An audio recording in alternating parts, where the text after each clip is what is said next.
Salut à tous, aujourd'hui parlons réemploi.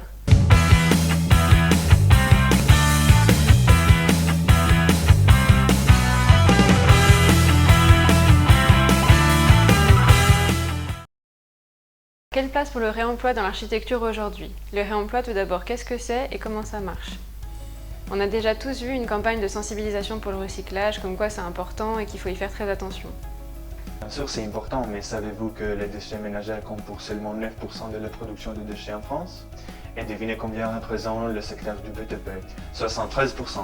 Alors oui, bien sûr, je vais continuer à recycler mes pots de yaourt, mais en tant qu'architecte, tu peux sûrement faire quelque chose de plus important et améliorer la gestion des déchets au niveau du chantier par exemple.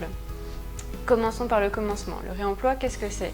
On distingue 3 actes de récupération de la matière. La réutilisation d'un matériau pour un usage identique, le réemploi d'un matériau pour un usage différent et le recyclage qui transforme le matériau pour en faire quelque chose d'autre. Pour resituer rapidement tous ces termes, on peut se demander ce qu'est un matériau. La matière provient de l'environnement, est extraite, transportée, transformée. Travaillée, elle donne un matériau avec de meilleures caractéristiques. Quant à la notion de déchet, elle n'est que très récente. Pendant très longtemps, on les appelait spolia. Jamais considérés comme perdus, ces matériaux étaient toujours réutilisés. Le réemploi a été donc pratiqué soit par nécessité, soit pour une valeur symbolique ou simplement esthétique. Il a pratiquement toujours existé et est resté une constante dans l'histoire de l'architecture, en tout cas jusqu'au XIXe siècle. Arrive alors la révolution industrielle et les principes hygiénistes. De nouvelles technologies remplacent alors ces matériaux autrefois précieux. Désormais inutiles, ils deviennent finalement les déchets que nous connaissons aujourd'hui. Mais alors, aujourd'hui, quels enjeux permettent au réemploi de ressurgir? C'est pas bien compliqué. D'un côté, nos déchets s'accumulent depuis que nous les utilisons plus. En France, le BTP génère 260 millions de tonnes de déchets par an. De l'autre, les ressources diminuent. Le sable est aujourd'hui la deuxième ressource la plus utilisée après l'eau. Sans lui, pas de verre ni de béton. 2/3 de la construction annuelle en France est en béton armé ou en béton, et cette dernière est composée à 2/3 de sable.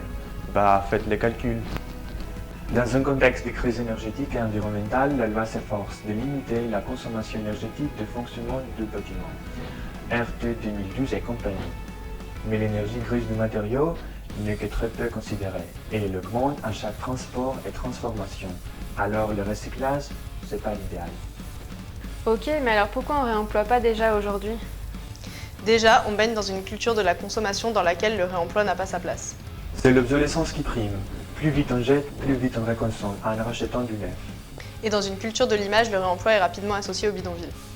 En plus, il n'y a pas de définition légale précise, et vu le gros vide juridique sur le sujet, le jour où tu me trouves un maître d'ouvrage et des entreprises de construction qui prennent le risque de se lancer dans le réemploi, tu m'appelles. D'autant qu'il n'y a aucun label officiel qui garantisse la qualité des matériaux récupérés, et très peu d'entreprises se développent dans cette filière, la plupart n'en ayant pas les compétences. Le réemploi étant peu connu, lors de la conception, les bâtiments ne sont pas prévus pour permettre un jour la récupération. Et les matériaux contemporains de la construction sont de plus en plus spécialisés et d'autant plus difficiles à réemployer. Alors comment réemployer aujourd'hui dans l'architecture? Il faut l'intégrer dans la fin de vie du bâtiment lors de sa déconstruction. 2 méthodes se démarquent aujourd'hui.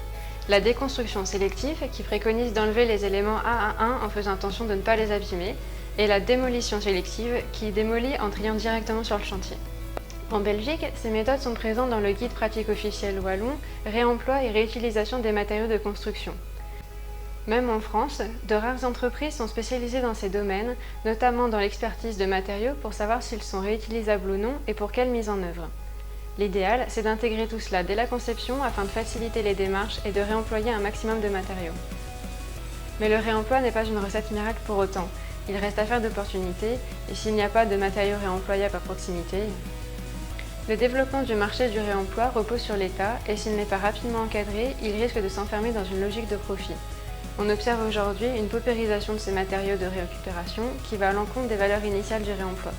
Il existe aujourd'hui des associations, ressourceries et autres qui proposent de redistribuer localement des matériaux de construction récupérés. William Abdono et Michael Brongard, architectes désignés américains et chimistes allemands, ont développé en 2002 le label Gradel du Gradel qui certifie que telle ou telle production est facilement démontable et récupérable en fin de vie, de la chaise de bureau au bâtiment. Maintenant, voyons quelques projets d'architecture qui intègrent le réemploi. Mécano, agence néerlandaise, livre en 2011 le Cap Skill, musée maritime dont la façade ajourée est constituée de pilotis en bois flotté. Ces derniers proviennent de la remise en état des canaux dans le nord des Pays-Bas. Ce projet d'architecture contemporaine renoue avec la tradition du réemploi. Ouais, mais seule la façade est concernée. On sait combien l'image est importante dans la médiatisation de l'architecture aujourd'hui. Ce n'est pas très sincère, le réemploi découle du concept, mais c'est déjà un bon début. Le collectif Exits construit en 2011 le tunnel, à Saint-Jean-en-Royan, un passage couvert au rez-de-chaussée d'un HLM en passe d'être démoli. Il était dès le début conçu pour être déconstruit et transformé en kiosque grâce à du bois de charpente récupéré sur le chantier de démolition.